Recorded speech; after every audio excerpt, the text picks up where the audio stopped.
Hello students, आपण last लेक्चरमध्ये बघितलं की सूक्ष्मलक्षी अर्थशास्त्र आणि समग्रलक्षी अर्थशास्त्र म्हणजे मॅक्रो इकॉनॉमिक्स आणि मायक्रो इकॉनॉमिक्स यांचा अर्थ काय आहे, याची व्याख्या काय आहे. म्हणजे सूक्ष्म अर्थशास्त्र हा लहानात लहान भागाचा म्हणजेच मिलियन्थ पार्टचा, अगदी छोट्यात छोट्या भागाचा म्हणजे स्मॉलेस्ट पार्टचा अभ्यास करतो. कोणाच्या स्मॉलेस्ट पार्टचा? तर आपली ती जी आहे ना, ती आपली जी अर्थव्यवस्था आहे तिच्या स्मॉलेस्ट पार्टचा अभ्यास करतं. कोण? सूक्ष्मलक्षी अर्थशास्त्र म्हणजे मायक्रो इकॉनॉमिक्स. म्हणजेच तुम्ही असं म्हणू शकता की micro economic studies millionth part of the economy. म्हणजे मायक्रो इकॉनॉमी हा अभ्यास करतो, सूक्ष्मलक्षी अर्थशास्त्र हे अभ्यास करतं अर्थव्यवस्थेच्या लहानात लहान घटकाचा, अर्थव्यवस्थेच्या लहानात लहान घटकाचा. चला, आणि आपण बघितलं होतं स्थूल अर्थशास्त्र म्हणजे मॅक्रो इकॉनॉमिक्स. स्थूल अर्थशास्त्र हा राष्ट्रव्यापी समस्यांचा अभ्यास करण्यात आपल्याला मदत करतो. म्हणजे मॅक्रो इकॉनॉमिक्स युजेस किंवा micro economic helps to study nation wide problems किंवा होल इकॉनॉमिक प्रॉब्लेम्स. आपल्या टोटल इकॉनॉमीच्या प्रॉब्लेम्सला अभ्यास करण्यासाठी आपल्याला मॅक्रो इकॉनॉमिक इम्पॉर्टंट आहे, उपयोगी पडतो. मग आता याच्या पुढे आपण बघणार हे सूक्ष्मलक्षी अर्थशास्त्राची व्याप्ती. बरं, मी तुम्हाला डेफिनेशन जेव्हा सांगितली होती तेव्हा तुम्हाला डेफिनेशन आठवते का? काय होती? विशिष्ट कुटुंब, विशिष्ट उत्पादन संस्था, विशिष्ट कुटुंब, वैयक्तिक किमती, वेतन, उत्पन्न, विशिष्ट उद्योग आणि विशिष्ट वस्तूंचा अभ्यास करणारे शास्त्र म्हणजे सूक्ष्मलक्षी अर्थशास्त्र होय. आता आपण त्याच्यावरूनच बघणार आहोत सूक्ष्मलक्षी अर्थशास्त्राची किंवा सूक्ष्म अर्थशास्त्राची व्याप्ती. मग आपली व्याप्ती किती भागांमध्ये विभाजित केलेली आहे? तर आपली व्याप्ती ही 3 भागांमध्ये विभाजित केलेली आहे. बघा, 3 भाग कोणते मग?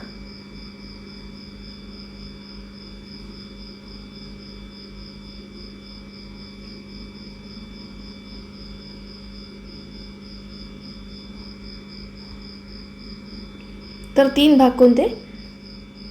वस्तूंच्या किंमत निश्चितीचा सिद्धांत, उत्पादन घटकांच्या किंमत निश्चितीचा सिद्धांत आणि आर्थिक कल्याणाचा सिद्धांत. म्हणजे याचा अर्थ तुम्ही 3 सिद्धांतांचा अभ्यास करणार आहात सूक्ष्म अर्थशास्त्रामध्ये.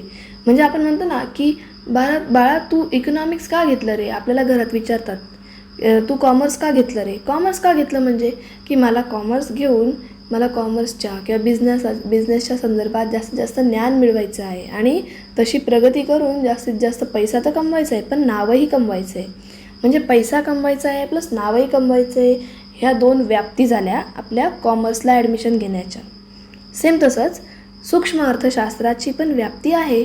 मग सूक्ष्म अर्थशास्त्राची व्याप्ती काय आहे? तर 3 गोष्टी: वस्तू आणि सेवांच्या किंमत निश्चितीचा सिद्धांत, दुसरा उत्पादन घटकांच्या किंमत निश्चितीचा सिद्धांत आणि तिसरा आर्थिक कल्याणाचा सिद्धांत. आता मी या सगळ्यांना तुम्हाला हळूहळू डिटेल तपशीलवार शिकवणार आहे. चला मग, पहिलं काय आहे? वस्तू आणि सेवांच्या किंमत निश्चितीचा सिद्धांत. मग बघूया त्याच्यात पहिलं. बघा, वाचा बरं. इथे त्यांनी काय म्हटलं आहे? वैयक्तिक वस्तूंच्या किमती बाजारपेठेतील मागणी आणि पुरवठ्याने निश्चित केल्या जातात. याचा अर्थ मला काय म्हणायचं समजते का तुम्हाला? की वैयक्तिक वस्तूंच्या किमती किंवा सेवांच्या किमती या बाजारातील मागणी आणि पुरवठ्याने निश्चित केल्या जातात. म्हणजे बघा, इथे मागणीचे विश्लेषण दिलेलं आहे आणि पुरवठ्याचे विश्लेषण दिलेलं आहे. म्हणजेच वैयक्तिक वस्तूंच्या किमती या बाजार मागणी आणि बाजार पुरवठा याच्यावरून ठरतात. मागणीच्या विश्लेषणावरून आणि पुरवठ्याच्या विश्लेषणावरून ठरतात. म्हणजे बाजारात मागणी जास्त आहे पण पुरवठा खूपच कमी आहे. म्हणजे मागायला ग्राहक खूप आहेत पण सेलरकडे म्हणजे त्या विक्रेत्याकडे पुरवठा खूपच कमी आहे. तर त्या वस्तूची किंमत काय होऊन जाईल? वाढून जाईल. पण ते त्याच्याच उलटं, जर का पुरवठा खूप जास्त आहे पण मागणी करणारे ग्राहकच कमी आहे तर वस्तूंची किंमत काय होऊन जाते? कमी होऊन जाते. म्हणजे वस्तूंची किंमत कशी ठरते? तर ती मागणी आणि पुरवठ्याच्या हिशोबाने ठरते. मग तुम्हाला मॅडम, मागणीचे विश्लेषण म्हणजे काय? तर मागणीच्या विश्लेषणामध्ये उपभोक्त्याच्या वर्तणुकीचा अभ्यास केला जातो. मागणीच्या विश्लेषणामध्ये उपभोक्त्याच्या वर्तणुकीचा अभ्यास केला जातो. म्हणजे बघा, आपलं ते एक्झाम्पल होतं ना मगाचं, त्याच्यामध्ये आपण काय घेतलं होतं, लास्ट लेक्चरला एक्झाम्पल घेतलं होतं की कुणाला हवी आहे बॅग, आणि बनवून कोणी दिली आहे, उत्पादन संस्थेने. ती कोणाची होती, कृष्णाची होती. म्हणजे याचा अर्थ बघा की वैयक्तिक उपभोक्ता म्हणजे कोणाला, वैयक्तिक कुणाल, त्याचं वर्तन, कुणालचं वर्तन, त्याला म्हणायचं मागणीचे विश्लेषण. म्हणजे वैयक्तिक उपभोक्त्याचे वर्तन, उपभोक्त्याची वागणूक म्हणजे मागणीचे विश्लेषण. आणि पुरवठ्याचे विश्लेषण म्हणजे काय, तर उत्पादकाची वर्तणूक म्हणजे पुरवठ्याचे विश्लेषण. म्हणजे याचा अर्थ असा की तो जो आपला कृष्ण होता ना, ज्याने बॅग बनवली, बॅगची इंडस्ट्री आहे त्याची, बॅगची फर्म आहे त्याची, बॅग बनवण्याचा उद्योग आहे, उत्पादन संस्था आहे त्याची, तो जो आहे ना आपला कृष्णा, तो जो आपला कृष्ण आहे ना, त्याला म्हणायचं की तो आहे पुरवठ्याचे विश्लेषण. म्हणजे म्हणताना मला असं म्हणायचं आहे की वस्तू आणि सेवांच्या निश्चितीचा सिद्धांत, वस्तू आणि सेवांच्या किंमत निश्चितीचा सिद्धांत, यामध्ये तुम्ही लिहिताना कोणते पॉईंट्स लिहाल, मला तुमच्याकडनं 3 पॉईंट्स खूप अपेक्षित आहेत. लागल्यास तर तुम्ही माझ्यासोबत बोलता बोलता हे नोट डाऊन करू शकतात, ऐकता ऐकता. वैयक्तिक वस्तू आणि सेवांच्या किंमत निश्चितीचा सिद्धांत म्हणजेच सूक्ष्मलक्षी अर्थशास्त्राचा सिद्धांत होय. म्हणजेच काय, तर बाजारातील मागणी आणि पुरवठ्याच्या सहाय्याने वस्तू आणि सेवांची किंमत निश्चित केली जाते. किंवा आपण असंही म्हणू शकतो की सूक्ष्मलक्षी अर्थशास्त्रात मागणीचे विश्लेषण आणि पुरवठ्याच्या विश्लेषणावरून वस्तू आणि सेवांची किंमत ठरवली जाते. मग मागणीचे विश्लेषण म्हणजे कोणाचे वर्तन, तर मागणीचे विश्लेषण म्हणजे उपभोक्त्याचे वर्तन. तर पुरवठ्याचे विश्लेषण म्हणजे कोणाचे वर्तन, तर पुरवठ्याचे विश्लेषण म्हणजे उत्पादकाचे वर्तन. आपल्याकडे उपभोक्ता कोण आहे, कुणाल, आणि उत्पादक कोण आहे, कृष्णा. म्हणजे बघा, वैयक्तिक उपभोक्त्याचे वर्तन म्हणजे वैयक्तिक आपल्या कुणालचे वर्तन म्हणजेच मागणीचे विश्लेषण. तर वैयक्तिक उत्पादकाचे वर्तन म्हणजे वैयक्तिक कृष्णाच्या फॅक्टरीचे वर्तन म्हणजे वैयक्तिक उत्पादकाचे वर्तन. ते कशाशी संबंधित आहे, पुरवठ्याचे विश्लेषण. चला मग या पॉईंटमध्ये मला लिहायला पुन्हा हव्या आहेत त्या 3 गोष्टी मी पुन्हा तुम्हाला सांगते. कोणत्या, तर पहिली गोष्ट, वस्तू आणि सेवांच्या किंमत निश्चितीचा सिद्धांत असे सूक्ष्मलक्षी अर्थशास्त्राला म्हटले जाते. का बरं, तर सूक्ष्मलक्षी अर्थशास्त्रात बाजारातील मागणी आणि बाजारातील पुरवठा यांच्या सहाय्याने वस्तू आणि सेवांच्या किमती ठरवल्या जातात. म्हणजेच मागणीचे विश्लेषण आणि पुरवठ्याचे विश्लेषण हे वस्तू आणि सेवांच्या किंमत निश्चितीसाठी उपयोगात पडतात. उदाहरणार्थ नाही, इथे मला असं हवं आहे, मागणीचे विश्लेषण म्हणजे उपभोक्त्याचे वर्तणूक, तर पुरवठ्याचे विश्लेषण म्हणजे उत्पादकाची वर्तणूक. बस या पॉईंटमध्ये इतकं जरी असेल तरी मोर दॅन इनफ आहे. दुसरा आहे उत्पादन घटकांच्या किंमत निश्चितीचा सिद्धांत. मग आता बघा, कृष्णाला जेव्हा ती बॅग बनवायची होती कुणालसाठी, तेव्हा कृष्णाने बॅग बनवण्यासाठी काय विचार केला असेल सगळ्यात पहिले, तर त्याला एक जागा हवी आहे. जागा हवी आहे म्हणजे ती आहे भूमी. बघा, कोणतीही वस्तू उत्पादन करायची असेल तर तुम्हाला 4 गोष्टी कंपल्सरी लागणार आहेत: भूमी, श्रम, भांडवल आणि संयोजक. भूमी, श्रम, भांडवल आणि संयोजक. मग भूमी म्हणजे काय, तर तुमच्या व्यापाराला अनुकूल सर्व परिस्थिती जी आहे ना, नैसर्गिक परिस्थितीसुद्धा आणि जी जमीन तुम्ही विकत घ्याल तीसुद्धा, त्याला सगळ्यांना एकत्रितपणे मिळून म्हणतात तर भूमी म्हणतात. श्रम म्हणजे आपल्याकडे जे कामाला येणारे श्रमिक आहेत त्यांना ते देतात ते श्रम. भांडवल, आपल्याला वस्तू आणि सेवा तयार करण्यासाठी जी आपण सगळी गुंतवणूक करू त्यासाठी आपल्याला भांडवल लागणार आहे. आणि चौथा आहे संयोजक. संयोजक म्हणजे जो ह्या 3ही फॅक्टर्सला, भूमी, श्रम आणि भांडवल, यांना एकत्रितपणे उत्पादन प्रक्रियेत सहभागी करून घेतो किंवा त्यांचा समन्वय साधतो, त्याला म्हणायचं संयोजक. मग बघा, उत्पादन घटकांची किंमत निश्चितीचा सिद्धांत म्हणजे काय, तर सूक्ष्मलक्षी अर्थशास्त्रात भूमी, श्रम, भांडवल, संयोजक हे घटक उत्पादन प्रक्रियेत सहभागी होतात. मग जसं भूमीला खंड, श्रमाला वेतन, भांडवलाला व्याज आणि संयोजकाला नफा, या मोबदल्यांची किंमत निश्चिती किंवा या मोबदल्यांची निश्चिती करण्यासाठी आपल्याला सूक्ष्म अर्थशास्त्र मदत करते. म्हणजे याचा अर्थ की आपल्याला सूक्ष्मलक्षी अर्थशास्त्रात 2 गोष्टींच्या किंमत निश्चिती करता येतात. पहिलं वस्तू आणि सेवांची किंमत निश्चिती आणि दुसरं उत्पादन घटकांची किंमत निश्चिती. म्हणजे आपण ज्याच्याकडनं जी जागा रेंटवर घेतो आहे, भूमी जी आपण भाड्याने घेतो आहे त्याच्यासाठी खंड देणार, ज्याच्याकडनं श्रम करून घेतो आहे त्याला आपण वेतन देणार, ज्याच्याकडनं आपण भांडवल आणलं आहे व्याजावर त्याला आपण देणार व्याज, आणि आपण स्वतः संयोजक म्हणून आपण घेणार नफा. मग हे किती ठरले, कसे ठरले याची निश्चिती करण्यासाठी आपल्याला सूक्ष्मलक्षी अर्थशास्त्र मदत करते. म्हणजे तुम्ही इथे कसं म्हणणार की सूक्ष्मलक्षी अर्थशास्त्रात भूमी, श्रम, भांडवल आणि संयोजक हे घटक उत्पादन प्रक्रियेत सहभागी होतात. मग या उत्पादन घटकांच्या किंमत निश्चिती किंवा मोबदले निश्चिती करण्यासाठी सूक्ष्मलक्षी अर्थशास्त्र मदत करते. आणि मग उदाहरण द्या की भूमीला खंड, श्रमाला वेतन, भांडवलाला व्याज आणि संयोजकाला नफा. हा होता आपला दुसरा पॉईंट. आता मी हे पहिले आपल्याला इंग्लिशमध्ये एक्सप्लेन करून सांगेल आणि मग मी पुन्हा बाकीचा जो उरलेला पॉईंट आहे तो डिटेलमध्ये एक्सप्लेन करेल. चला, पहिला आपल्याला बघायचं काय बघा, दिसतंय तुम्हाला इथे खाली लेफ्ट हँड कॉर्नरला बघा काय दिसतंय, तर स्कोप ऑफ मायक्रो इकॉनॉमिक्स. बघा मी तुम्हाला मगाशीच म्हटलं होतं की scope of micro economics is divided into 3 parts. मग 3 parts, which 3 parts? Theory of product pricing, theory of factor pricing and theory of economic welfare. Theory of product pricing, theory of factor pricing and theory of economic welfare. यांना मराठीमध्ये ऐकूयात. Theory of product pricing म्हणजे वस्तू आणि सेवांच्या किंमत निश्चितीचा सिद्धांत. दुसरा बघा, दुसरा आहे थिअरी ऑफ फॅक्टर प्राइसिंग म्हणजे उत्पादन घटकांच्या किंमत निश्चितीचा सिद्धांत. आणि तिसरा आहे थिअरी ऑफ इकॉनॉमिक वेलफेअर म्हणजे आर्थिक कल्याणाचा सिद्धांत. या तीनही सिद्धांतांना, या तीनही थिअरींना आपल्याला डिटेलमध्ये स्टडी करायचं आहे. मग बघा काय, theory of product pricing. Theory of product प्राइसिंगमध्ये इथे पहिल्यांदा आपल्याला काय दिसतोय, demand analysis and supply analysis. म्हणजे बघा बरं का, कोणत्याही प्रोडक्टची जेव्हा आपण प्राईस डिटरमाइन करतो,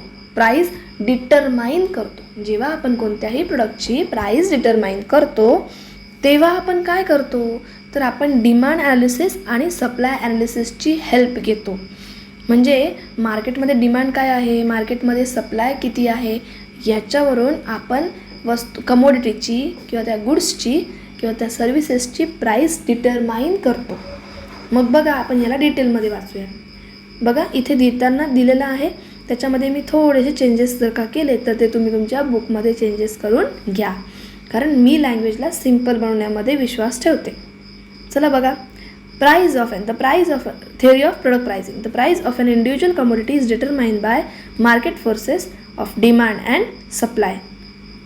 म्हणजे इथे मी असंही म्हणू शकते की micro economics is also called as theory of product pricing. Micro economic theory is also called as theory of product pricing because in micro economics किंवा मग तुम्ही म्हणाल micro economic helps to study how the prices of commodity किंवा मग how the prices of goods and services are determined with the help of demand analysis and supply analysis. म्हणजे मी पुन्हा सांगते बरं का, इथे मला काय हवं आहे, इथे मला हवं आहे की मायक्रो इकॉनॉमिक ॲनालिसिस किंवा micro economic theory is also called as theory of product pricing. In this we study we study how the prices of goods and services are determined with the help of demand analysis and supply analysis. Market forces दोन कोणते, demand and supply. मग त्यांच्या काय, demand analysis and supply analysis. मग what is demand analysis? Demand analysis deals with individual consumers behaviour. Demand analysis हा कोणाशी निगडीत आहे, तर इंडिव्हिज्युअल कन्झ्युमरच्या बिहेवियरशी. म्हणजे मागणीचे विश्लेषण हे कशाशी संबंधित आहे तर एका उपभोक्त्याच्या वागणुकीशी संबंधित आहे. उपभोक्ता म्हणजे कोण? आपला कुणाल. आणि supply analysis deals with individual producers behaviour. म्हणजे सप्लाय ॲनालिसिस हा कोणाशी निगडीत आहे तर इंडिव्हिज्युअल प्रोड्युसरच्या बिहेवियरशी निगडीत आहे.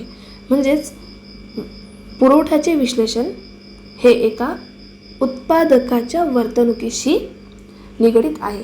उत्पादक म्हणजे आपल्या उदाहरणामध्ये उत्पादक कोण आहे? कृष्णा आहे. नेहमी लक्षात ठेवा, कृष्णा हा उत्पादक आहे. Krishna is a producer.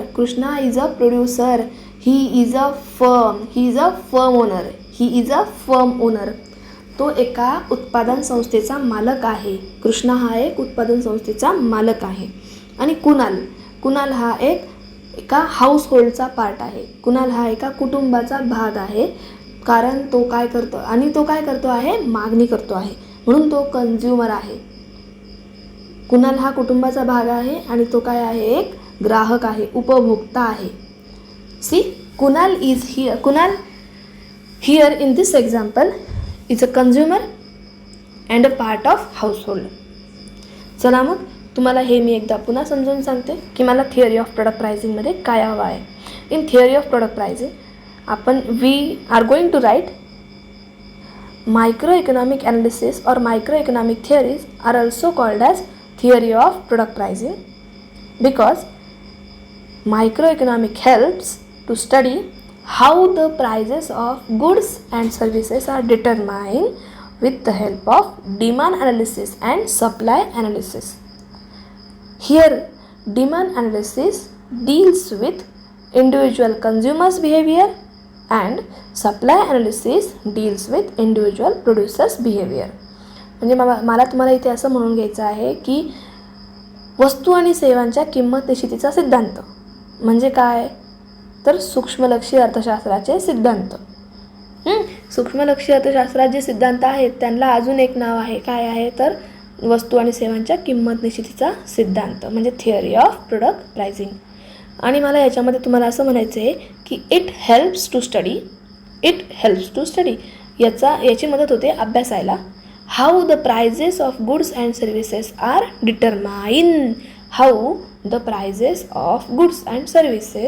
Determine. म्हणजे कशा ठरतात वस्तू आणि सेवांच्या किमती. With the help of demand analysis and supply analysis. कोणाच्या मदतीने तर मागणीच्या विश्लेषणाच्या आणि पुरवठ्याच्या विश्लेषणाच्या मदतीने. So what is demand analysis? Demand analysis deals with individual consumers behaviour. मला असं म्हणायचं आहे की मागणीचे विश्लेषण हे एका वैयक्तिक विशिष्ट उपभोक्त्याच्या वर्तणुकीवर अवलंबून आहे. What is supply analysis? Supply analysis deals with individual producers behaviour. म्हणजे पुरवठ्याचे विश्लेषण हे एका उत्पादकाच्या वर्तणुकीशी संबंधित आहे. कंझ्युमर कोण आहे? आपला कुणाल. अँड प्रोड्युसर कोण आहे? आपला कृष्णा. जर का तुम्हाला एखादा पार्ट नसेल समजत तर मला प्लीज कमेंट बॉक्समध्ये सांगा. नेक्स्ट आहे आपला थिअरी ऑफ फॅक्टर प्राइसिंग. बघा, आपल्या कुणालने जेव्हा डिमांड केली बॅगची तेव्हा कृष्णाने बॅग प्रोडक्शन घ्यायला सुरुवात केली. बॅगचं जेव्हा त्याने प्रोडक्शन घ्यायसाठी फॅक्टरी टाकायची सुरुवात केली तेव्हा त्याला हवे होते 4 factor of production: land, labour, capital and entrepreneur. Krishna himself is a entrepreneur. Krishna स्वतःच काय आहे तर एक मालक आहे, एक संयोजक आहे. Land is nothing but the place which we taken for our business किंवा our factory. Not only the place but also the environment. म्हणजे फक्त ती जागाच नाही तर तिथलं जे वातावरण आहे जे आपल्या व्यवसायासाठी अनुकूल आहे त्या सगळ्यांना मिळून collectively we called land. Labour means the workers who serve us. जे कामगार आहेत जे आपल्यासाठी काम करतात. And capital is the most important factor in production. कारण जर का तुम्हाला प्रोडक्शन घ्यायचं असेल तर तुम्हाला पहिले सगळ्या गोष्टींसाठी हवं ते भांडवल. बघा पुन्हा we need in micro economics we have 4 factors of production which contributes to the production process. Which are those? First is land, second labor, third capital and fourth entrepreneur. म्हणजे बघा बरं का आता, अँड इन मायक्रो इकॉनॉमिक्स किंवा मग तुम्ही असं म्हणा micro economic helps in डिटरमायनिंग the factor rewards for land, labour, capital and entrepreneur. मग आता तुम्हाला या लाईन्सला मी सोप्पं करून सांगते. मायक्रो इकॉनॉमिक हेल्प अस किंवा micro economic helps to study. बघा तुम्हाला हे लिहून घ्यायचं आहे तुमच्या वहीत. Micro economic helps to study how the prices or the rewards of factor of production are determined. बघा मी काय सांगते पुन्हा ऐका. Macroeconomic helps to study how the prices or rewards of factor of production are determined, like rent for land, wages for labor, interest for capital and profit for entrepreneur.